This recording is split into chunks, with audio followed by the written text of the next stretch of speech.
그래서 오늘 1, 2부는 부목사님들이 설교를 하시고 3부 예배는 원로 목사님께서 설교를 하게 됩니다. 그래서 두려워하거나 놀라지 마시고 마음을 여시고 말씀을 향하여 마음을 여시면 좋겠습니다. 혹시 오늘이 그 자신의 생일인 분이 계신지 모르겠습니다. 한번 옆 사람에게 이렇게 얘기하겠습니다. 생일 축하합니다. 이게 웬 생뚱맞게 생일 축하의 인사냐. 오늘이 생일입니다. 무슨 생일인지 아십니까? 예, 오늘은 교회의 생일입니다. 교회의 생일. 오순절 성령께서 마가의 다락방에 임하셨습니다. 제자들이 모여서 한 마음으로 한 뜻으로 기도하고 있을 때 호련히 하늘로부터 성령께서 임하셨습니다. 성령께서 임하셔서 교회가 탄생했습니다. 그래서 성령 강림절은 교회의 생일입니다. 오늘은 교회가 탄생한 날이기도 하고 또 이 성령은 예수님께서 십자가에서 죽으시고 부활하셔서 다시 하나님의 오른편으로 승귀하시면서 승천하시면서 제자들에게 약속해 주셨던 그 약속이 이루어진 날이기도 합니다. 이미 예수님은 십자가에 돌아가시기 전부터 제자들에게 내가 죽고 나서 내가 승천하고 나서 성령께서 오실 것이다. 또 다른 보혜사가 너희에게 오실 것이다. 예수님께서는 약속을 하셨습니다. 그리고 그 약속은 마침내 이 오순절에 이루어졌습니다. 오늘 말씀은 바로 그 오순절 제자들이 모여있는 그곳에 성령께서 임하셨을 때 일어났던 그 장면을, 그 사건을 기록하고 있는 말씀입니다. 오늘 말씀을 통해서 성령님은 어떤 분이신가? 성령님은 우리 가운데, 믿는 자들 가운데 어떤 일을 행하시는가? 이 말씀을 함께 살펴보고자 합니다.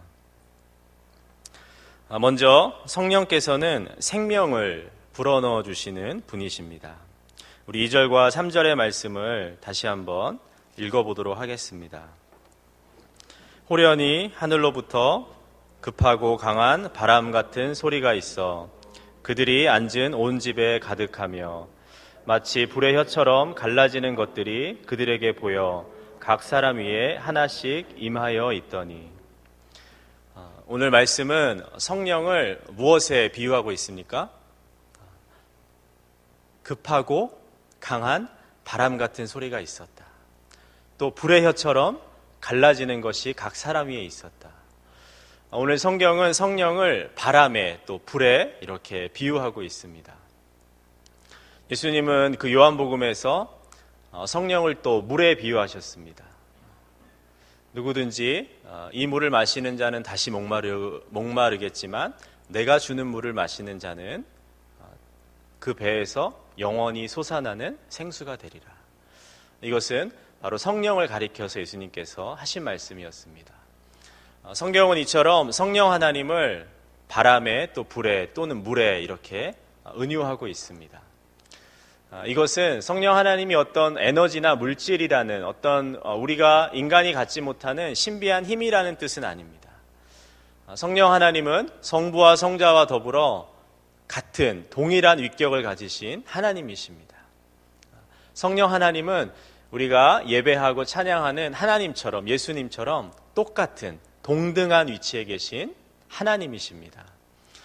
그러나 이 성령 하나님을 소개할 때, 설명할 때 성경은 바람, 불, 물 이런 이미지들을 사용해서 성령에 대해서 이야기하고 있습니다. 그것은 어떤 의미가 있는 것이냐면 성령께서 믿는 자들에게 가지고 오시는, 성령께서 행하시는 어떤 역사의 공통점이 있다는 것입니다.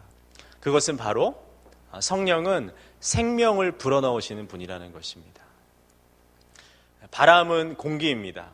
바람은 숨입니다. 우리가 호흡하는 것도 숨이죠. 하나님께서 하나님의 형상을 따라 사람을 창조하시고 그 코에 숨을 불어넣으셨습니다. 생기를 불어넣으셨습니다. 또 에스겔에 보면 하나님께서 마른 뼈들을 하나님의 군대로 만드실 때 이렇게 말씀하십니다. 생기야 사방에서 불어와서 이 사망당한 자에게 들어가라. 바람은 생기는 숨은 이처럼 생명을 의미하는 것입니다. 성령이 임하시면 생명의 역사가 일어납니다. 성령께서 임하시면 메마른 마음에 생기가 돋아나고 갈라진 우리의 심령에 은혜의 강가가, 은혜의 생수가 흐르면서 우리의 영혼이 윤택하여지는 생명의 역사가 일어나는 것입니다. 불도, 모든 것을 태우는 불도, 또 불은 우리가 불하면 그 불이 활활 타오를 때 그 불이 가지고 있는 역동적인 에너지가 있죠. 그래서 불이라는 것도 이처럼 에너지, 힘, 하나님께서 부어주시는, 하나님께서 일으켜주시는 그 놀라운 생명력, 이것을 또 의미하고 있는 것입니다. 물은 우리가 잘 아는 대로 우리의 생명과 직결되어 있는 것이죠. 이처럼 성령께서는 임하셔서 바로 하나님의 예수 그리스도를 믿는 사람들에게, 하나님의 자녀들에게 그 삶을 새롭게 하시는, 그 영혼을 다시 한번 생명과 생기로 충만하게 하시는 그 역사를 이루신다는 것입니다.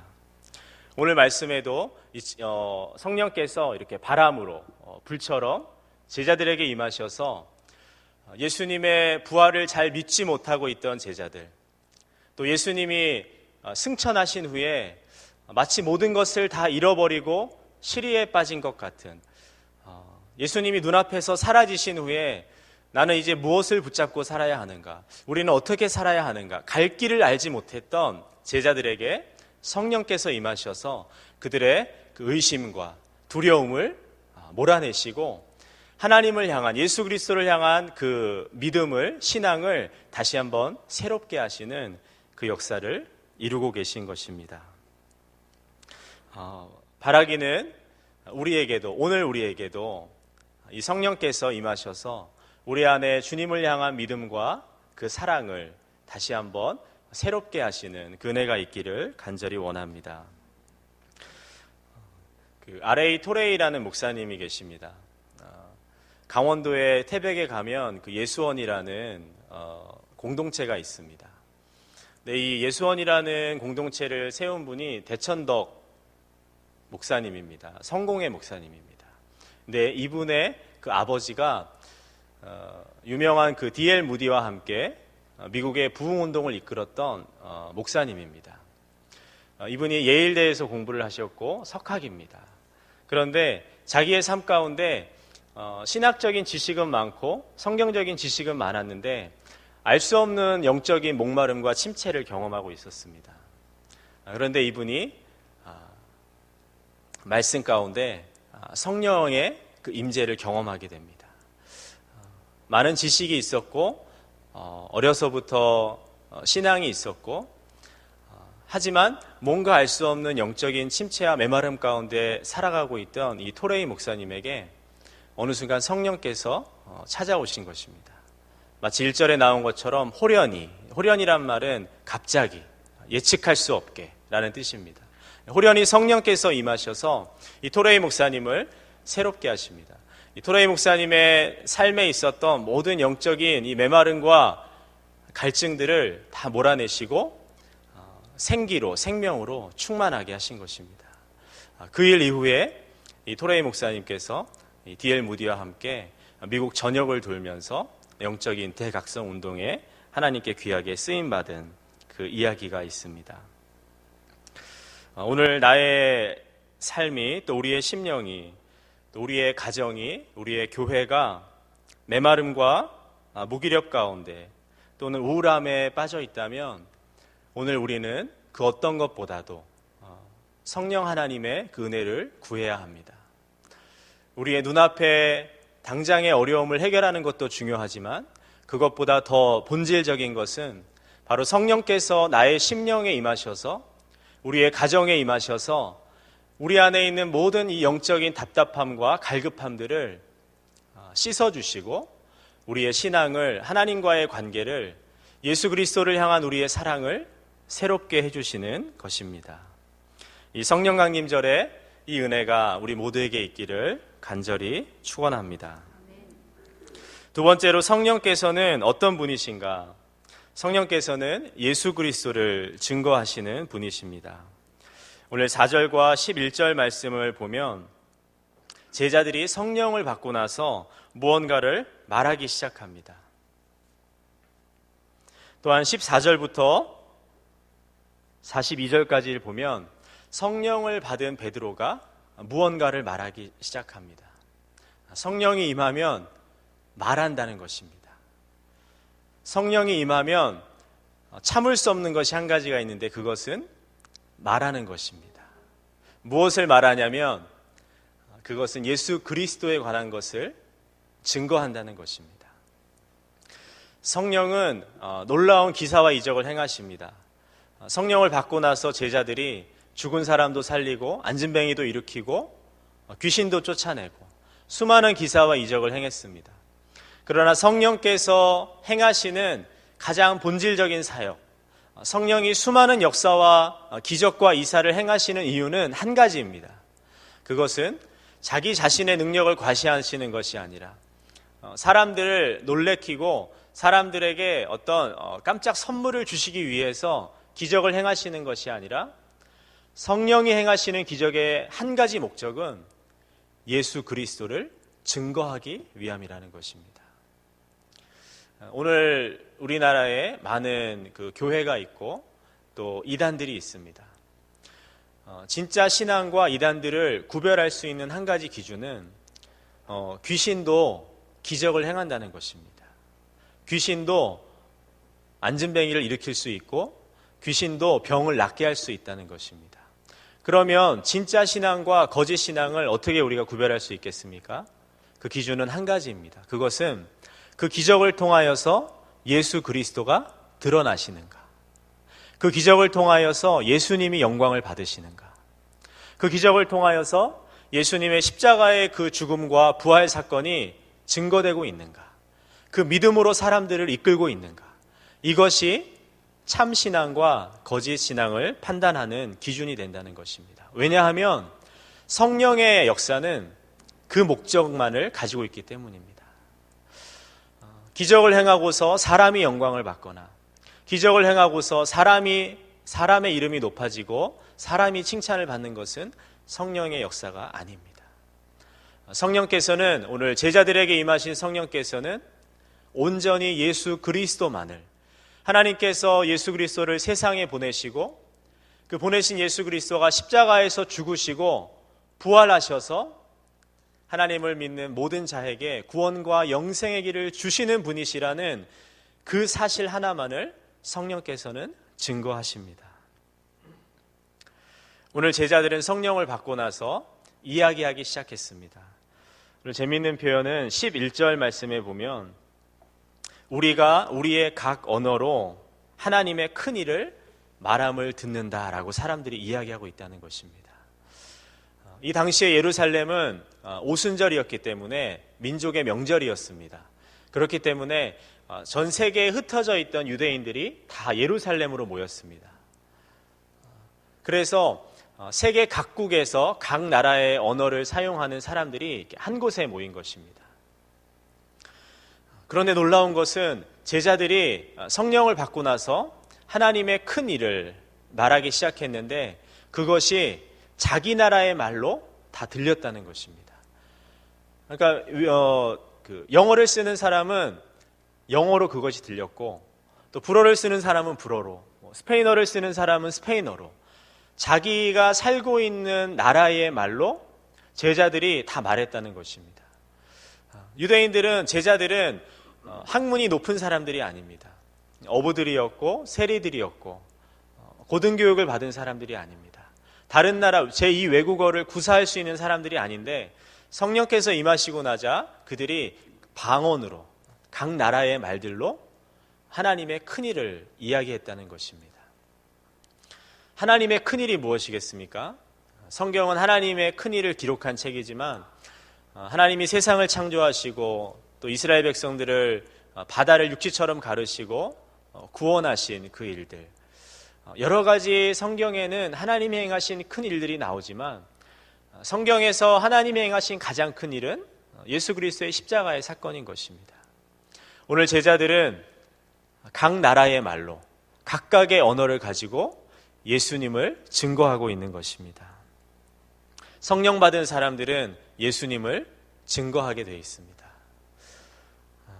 우리가 세상에서 살 때에 우리의 가정에서 또 우리의 직장에서 우리가 몸담고 있는 이 사회 속에서 우리는 예수님을 증거하도록 부름받았습니다. 나의 삶은 예수님을 증거하고 있습니까? 우리 교회는 예수님을 증거하고 있습니까? 오늘 성령이 임하셔서 교회가 탄생했습니다. 교회가 존재하는 목적은 예수 그리스도를 증거하는 것입니다. 믿는 사람들끼리 모여서 친교하고 화목하고 사랑하는 것 중요합니다. 그러나 그 사랑과 친교와 화목을 통해서 그리스도가 증거되고 있지 않다면 우리는 교회의 사명을 망각하고 있는 것입니다. 하나님이 우리를 구원하신 것은 우리를 사랑하셔서 구원하셨습니다. 그러나 구원하신 우리에게 하나님께서 바라시는 것은 나를 통하여서 우리의 가정에 또 우리 교회를 통하여서 이 땅 가운데 예수 그리스도의 복음이 증거되기를 원하신다는 것입니다. 교회는 오래 다니지만 신앙생활은 오래 했지만 나의 삶이 예수님을 증거하고 있지 못하다면 이 성령 강림절에 우리가 구해야 할 은혜는 성령님 나를 통하여서 예수 그리스도를 증거할 수 있도록 나에게도 이 성령 강림의 역사를 허락해 주옵소서. 이것을 우리가 구해야 할 것입니다. 바라기는 우리의 삶을 통하여서 우리가 하는 일을 통하여서 우리의 가정과 교회와 이 사회 가운데 예수 그리스도의 구원의 소식이 온전히 증거되기를 축원합니다. 마지막으로 성령께서는 어떤 분이신가, 무엇을 하시는가? 성령은 하나 되게 하시는 분이십니다. 성령께서 임하셨을 때 제자들이 각 나라의 말로 하나님의 큰일을 증거했습니다. 놀라운 것은 각각 다른 말을 했는데 다른 언어를 사용했는데 그 내용은 다 같았다는 것입니다. 창세기에 보면 바벨탑 사건이 나옵니다. 바벨탑 사건은 인간의 언어가 나누어진 그 원인이 되는 사건입니다. 창세기 11장에서 인간의 언어가 다 갈라졌습니다. 나누어졌습니다. 그런데 오늘 성령께서 임하시면서 어떤 일이 생기냐면 이 나누어지고 갈라졌던 언어가 하나로 통일되고 있습니다.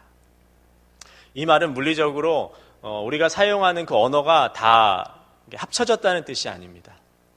말은 다르지만 사용하는 언어는 다르지만 그 언어를 통해서 증거하고 있는 내용이 하나라는 것입니다. 같은 말을 쓴다고 해서 의사소통을 잘하는 것은 아닙니다. 우리가 가정에서 또 사회에서 다 한국말을 하지만 말하는 사람 각자의 마음이 다 달라서 그 의도가 잘 전달되지 않아서 마음이 통하지 않아서 의사소통이 잘 되지 않아서 오해하게 되고 또 갈등하게 되는 그런 일들을 종종 겪게 됩니다. 언어가 같아서 모든 것이 잘 통하는 것이 아닙니다. 우리가 가끔 그 TV에서 보면 다문화 가정들을 보게 되지 않습니까? 언어가 다릅니다. 자라온 환경도 다르고 문화도 다르지만 사랑하기 때문에 그 마음이 잘 통하고 하나 돼서 행복하게 사는 것을 볼 수가 있습니다. 성령이 임하시면 하나 되게 하신다는 겁니다. 그것은 우리의 마음을, 우리의 생각을 우리가 추구하는 것을 하나로 연합시켜 주신다는 것입니다. 이곳에 앉아있는 우리 모두는 다 다릅니다. 얼굴도 다르고 가정 환경도 다르고 지식도 다릅니다. 배움도 다릅니다. 경제적인 수준도 다릅니다. 좋아하는 것도 다릅니다. 모든 것이 다 다르지만 성령께서 임하시면 이 다른 모든 사람들을 하나 되게 하신다는 것입니다. 이것이 성령 강림의 놀라운 비밀입니다. 성령께서는 믿는 사람들을 하나로 만드십니다. 에베소서에도 보면 성령의 하나 되게 하신 것을 힘써 지키라 말씀하고 계십니다. 성령께서 임하셔서 하시는 놀라운 일은 성령의 역사는 나누는 역사가 아니라 하나 되게 하시는 역사입니다. 뒤돌아섰던 관계가, 깨어졌던 관계가, 등을 돌렸던 관계가 성령께서 임하시면 하나가 됩니다. 성령이 임하시면 이혼하려고 했던 가정이 화해하게 됩니다. 성령이 임하시면 깨어졌던 부모와 자녀와의 관계가 회복됩니다. 성령께서 임하시면 교회 안에서 다툼과 분쟁이 사라지고 용납과 용서와 사랑이 꽃핀다는 것입니다. 오늘 성령께서 임하셨을 때 제자들은 하나가 되었습니다.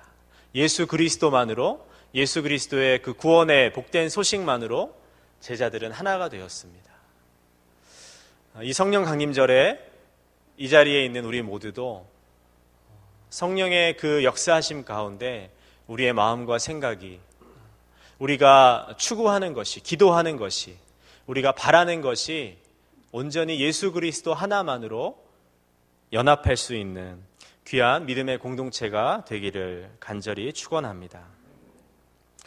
오늘 성령 강림절을 통하여서 성령께서 메마르고 시든 믿음을, 영혼을 새롭게 하시고 회복시키시고 하나님의 생명으로, 믿음의 능력으로 충만하게 하시는 오늘 그 이야기를, 그 말씀을 우리는 보았습니다.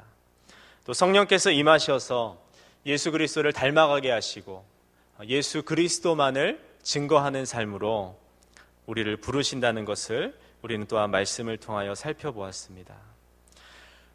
또 나누어지고 갈라진 우리의 가정과 우리의 교회와 또 이 땅을 성령의 역사로만 우리가 하나로 회복할 수 있다는 그 사실도 우리는 살펴보았습니다. 이 성령 강림절에 우리가 우리의 삶을 하나님 앞에 다시 한번 드리며 간절히 구하기 원하는 은혜는 이처럼 성령께서 우리에게 가져다 주시는 회복과 그리스도를 증언함과 또 하나됨의 은혜입니다. 이번 한 주를 살아갈 때에 우리가 이 은혜를 구하면서 하나님께 기도할 수 있으면 좋겠습니다. 그래서 성령께서 우리에게 베풀어 주시는 이 놀라운 은혜가 이번 한 주 우리 교회와 우리 가정 가운데 충만히 흐르기를 간절히 소망합니다. 기도하겠습니다. 너희가 악할지라도 좋은 것을 자식에게 줄 알거든 하물며 너희 하늘아버지께서 구하는 자에게 성령을 주시지 않겠느냐.